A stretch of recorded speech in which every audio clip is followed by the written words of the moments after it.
시민이 기뻐하며 돌아와 이르되 주여, 주의 이름이란 귀신들도 우리에게 항복하다이다. 사탄이 하늘로부터 번개같이 떨어지는 것을 내가 보았노라.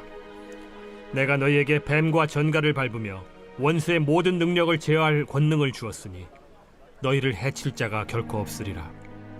그러나 귀신들이 너희에게 항복하는 것으로 기뻐하지 말고 너희 이름이 하늘에 기록된 것으로 기뻐하라. 그때 예수께서 성령으로 기뻐하시며 이르시되 천지의 주제이신 아버지여, 이것을 지혜롭고 슬기 있는 자들에게는 숨기시고 어린아이들에게는 나타내심을 감사하나이다. 옳소이다. 이렇게 된 것이 아버지의 뜻이니이다. 내 아버지께서 모든 것을 내게 주셨으니 아버지 외에는 아들이 누구인지 아는 자가 없고 아들과 또 아들의 소원대로 계시를 받는 자 외에는 아버지가 누구인지 아는 자가 없나이다. 제자들을 돌아보시며 조용히 이르시되 너희가 보는 것을 보는 눈은 복이 있도다. 내가 너희에게 말하노니 많은 선지자와 임금이 너희가 보는 바를 보고자 하였으되 보지 못하였으며 너희가 듣는 바를 듣고자 하였으되 듣지 못하였느니라. 거룩한 주일 행복한 아침 묵상으로 여러분을 찾아뵙습니다. 오늘 하루도 주님 안에서 기뻐하시는 그런 귀한 하루가 되시길 간절히 축복을 드립니다. 저는 지난 1월 마지막 주에 우리 청년들과 함께 삽교에 가서 조개구이를 먹고 사진도 찍고 또 교회에 돌아와서는 레크레이션도 하고 서로 둘러앉아서 촛불을 켜놓고 서로 기도하는 시간을 가졌었습니다. 정말 오랜만에 바깥 나들이를 한 것도 있었고 무엇보다 청년들과 함께 같이 웃고 같이 뛰어놀고 함께 마음을 나누고 함께 기도할 수 있어서 참 마음이 기쁘고 즐거웠었습니다. 오늘 본문 말씀에 보니까 큰 기쁨 가운데 있었던 예수님의 그 70명의 제자들이 등장하고 있습니다. 이 제자들은요, 둘씩 예수님의 말씀에 따라서 유대의 각 지방으로 파송되었었던 제자들이었습니다. 사실 예수님께서 이 제자들을 파송하실 때 마치 너희를 보냄이 어린 양을 이리 가운데 보냄과 같다라고 말씀하셨어요. 즉 제자들이 가는 그 길이 결코 순탄하지만은 않은 길이었다라는 것이죠. 여러분, 제자들의 마음은 어떠했을까요? 아마도 새로운 길을 가는 그 제자들의 마음 가운데에서도 걱정과 두려운 마음들이 있었을지도 모릅니다. 마을에 들어가자마자 추방돼 버리면 어떡하지? 아니면 복음을 전할 때 오히려 그들이 우리를 잡아서 돌로 쳐 죽이려고 하면 어떡하지? 라는 그러한 불안감이 엄습했을지도 모릅니다. 그럼에도 불구하고 예수님의 이 제자들은 예수님의 말씀에 순종하여서 그 길을 떠났던 것이었죠. 그리고 오늘 말씀을 통하여서 그들이 돌아왔을 그때는 큰 기쁨을 가지고 돌아와 있는 모습을 보게 되는 것입니다. 그들이 마을에 들어가서 주님의 이름을 선포하고 복음을 전했을 때 귀신들이 그들의 눈앞에서 항복하고 쫓겨가는 그런 모습을 직접 체험하고 돌아왔던 것이었죠. 우리는 여기에서 기쁨의 성경적인 관점을 발견하게 됩니다. 기쁨을 얻는 것이 고난으로부터 도망가거나 피함을 통하여서 얻어지는 것이 아니라 사명을 가지고 고난 가운데 나아갔을 때 비로소 거기서 큰 기쁨을 얻을 수 있다라는 것입니다. 즉 이리의 소굴을 피한다고 해서 얻어지는 것이 아니라 이리의 소굴 가운데 들어갔을 때 바로 거기에서부터 하나님이 우리에게 큰 기쁨을 허락하여 주신다라고 말씀하시는 것입니다. 사실 예수님께서도 마태복음 5장 11절과 12절 말씀 가운데 이렇게 말씀하셨습니다. 나로 말미암아 너희를 욕하고 박해하고 거짓으로 너희를 거슬러 모든 악한 말을 할 때에는 너희에게 복이 있나니 기뻐하고 즐거워하라. 하늘에서 너희의 상이 큼이라. 너희 전에 있던 선지자들도 이같이 박해하였느니라. 그리스도인이라면 이 땅에서 살아감으로 고난당하는 것이 두려워하거나 근심 가운데 빠져들 일만이 아니다라는 것입니다. 오히려 주님 때문에 고난당함을 통하여서 기뻐하라라고 말씀하고 있는 것이죠. 왜냐하면 이 땅에서의 고난은 하늘에서의 큰 상급으로 우리에게 주신다고 주님은 말씀하셨기 때문인 줄 믿습니다. 뿐만 아니라 고난 가운데 담대히 나아가는 자들은요, 하나님께서 우리의 삶 가운데 하나님이 이렇게 역사하시는구나 라는 것을 직접 경험하게 될 것이고, 그것을 통하여서 우리는 더 큰 기쁨을 누리게 될 수 있다라는 것입니다.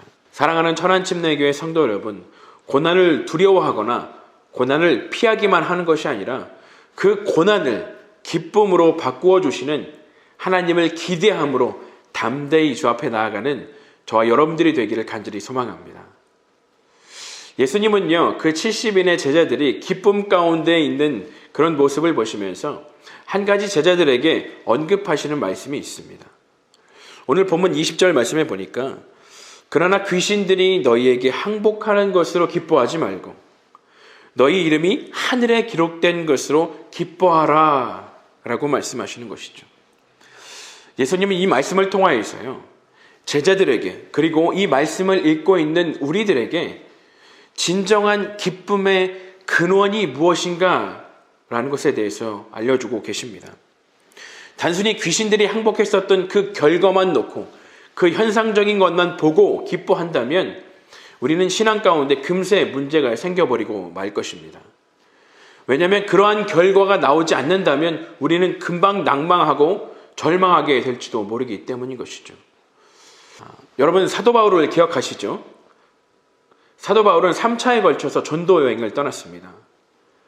그가 복음을 전하였을 때 복음을 받아들이기도 하였었지만 많은 경우에 오히려 사도 바울을 박해하고 핍박하고 사도 바울을 오게 가두었습니다. 만약 결과에 따라서 우리가 기뻐할 수 있다면 사도 바울은요, 결코 기뻐해야 될 이유가 없는 것이죠. 그런데요, 사도 바울은 실제로 그가 그를 죽이려고 계속해서 쫓아오는 유대인들에게 쫓김을 당하면서도 그는 기쁨과 성령이 충만하였다고 합니다. 그가 감옥에 갇혔을 때는 어떠했습니까? 그는 기쁨으로 하나님을 찬양했던 것이죠. 주 안에서 기뻐하라. 내가 다시 말하노니 기뻐하라. 이 빌립보서 4장 4절의 말씀은 사도 바울이 옥에 갇혀 있었을 때 빌립보 교회들에게 쓴 편지의 내용이었습니다. 그렇다면 사도 바울이 기뻐할 수 있었던 것은 그저 그의 삶 가운데 결과적으로 드러나 있는 것, 현상적으로 보여지는 것들을 통하여서 기뻐했던 것이 아니었다라는 것들을 깨닫게 됩니다. 그렇다면 그 안에 사도 바울에게는 뭔가 더 깊은 곳에서부터 그를 기쁘게 하는 무엇인가가 있었다라는 것이죠. 그것을 주님은 이렇게 말씀하십니다. 너희 이름이 하늘에 기록된 것으로 기뻐하라. 여러분, 진정한 기쁨의 근원은요, 세상의 결과나 현상으로부터 오는 것이 아니라는 것입니다. 진정한 기쁨의 근원은 우리의 이름이 하늘나라의 생명책에 기록되어 하나님의 자녀가 되었다는 것, 그리고 하나님은 우리의 아버지가 되었다는 것, 그 자체만으로 우리는 기뻐할 수 있다라는 것입니다. 즉, 기쁨의 이유를요, 세상의 어떤 것으로부터 찾는 것이 아니라 바로 하나님으로부터 찾는 것입니다. 그렇습니다. 그리스도인의 기쁨의 비결은요, 바로 세상에 있는 것이 아니라 하나님께 있다라는 것입니다. 그렇다면 사도 바울이 데살로니가전서 5장 6절 말씀 가운데서 항상 기뻐하라 라고 선포했었던 것이 좀 이해가 되기 시작합니다. 이 항상이라는 것은 우리가 즐거워할 수 있을 때만 기뻐하는 것이 아닌 것이죠. 슬픈 일이건 우울한 일이건 때로는 절망적인 그 순간에도 기뻐하라라는 것입니다. 어떻게 기뻐할 수 있을까요? 우리가 세상으로부터 기쁨의 이유를 찾는다면 우리는 결코 기뻐할 수 없을 것입니다. 그런데 그 기쁨의 이유가 하나님이라고 한다면 결과가 좋건 나쁘건 그 상황이 희망적이건 절망적이건 그것과는 상관없이 우리는 하나님 때문에 기뻐할 수 있다라는 것입니다. 우리의 기쁨의 이유가 하나님이 되는 것이죠. 하나님의 자녀로서의 삶을 살아간다는 그 자체만으로, 하나님이 나의 하나님이 되어주신다는 그 자체만으로 우리는 상황과 상관없이, 결과와 상관없이 기뻐할 수 있는 삶을 살아갈 수 있다라는 것입니다. 그러므로 사랑하는 천안침례교회 성도 여러분, 오늘 하루도 기쁨의 근원 되시는 하나님으로 말미암아 큰 기쁨 가운데 살아가시기를 간절히 소망하며 축복드립니다. 함께 기도하겠습니다. 사랑과 능력의 주님, 오늘 하루도 우리에게 거룩한 하루를 주심에 감사를 드립니다. 매 순간 기쁨의 근원이 되시는 주님과 함께 살아가는 저희 모두가 되게 하여 주시옵소서. 예수님의 이름으로 기도합니다.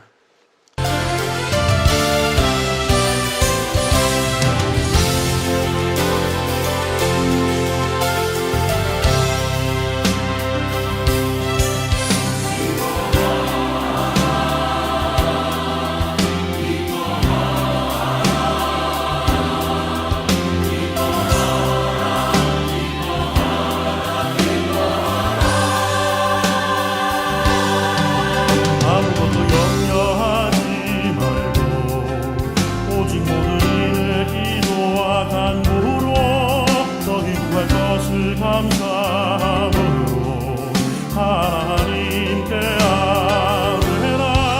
아무것도 염려하지 말고 오직 모든 일에 기도